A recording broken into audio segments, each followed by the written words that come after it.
And I said that she told me that she had information about something very serious that she wasn't taking to the police. I would never make an allegation like that unless I was telling the truth and I had the evidence, and I have the evidence and I've gone to the police about it. So the first thing is, why didn't I go to the police? My personal experience with the police to do anything to do with this, I do have my own personal experience with the police to do stuff with stuff like this. Hasn't been a good experience whatsoever.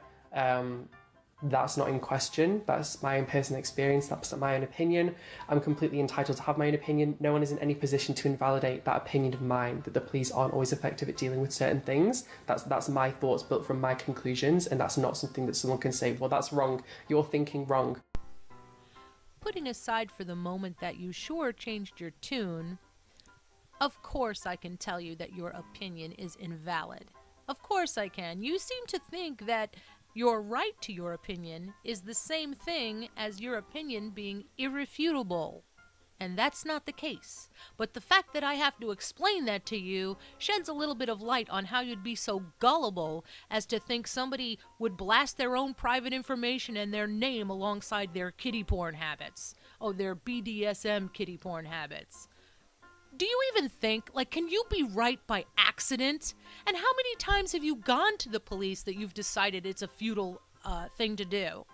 You do know that this is not a citizen of the UK that you're talking about, right? You wouldn't be able to just walk up to a Bobby and say, oh, I say there's a man who is involved with kiddie porn. It doesn't work that way. This is a United States citizen. You would go to the Federal Bureau of Investigations of the United States. And I could tell you how it's done because I've actually done it.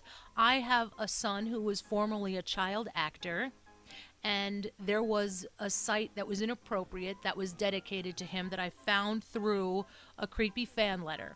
So you'd have a tough time making me look bad since I've already gone through those channels and I know some people there. I helped them take down this site.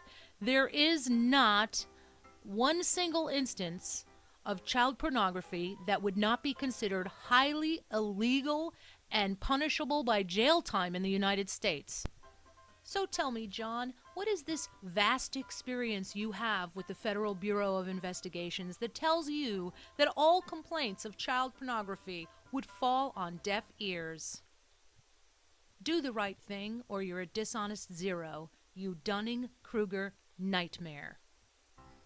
As always, thank you everyone for listening. Thank you subscribers new and old. I really appreciate you, and I'm going to continue to put out at least one video a week, so I hope you'll tune back in. Thank you. As always, I don't speak for everyone, just everyone who wants to be right. So saith a housefrau.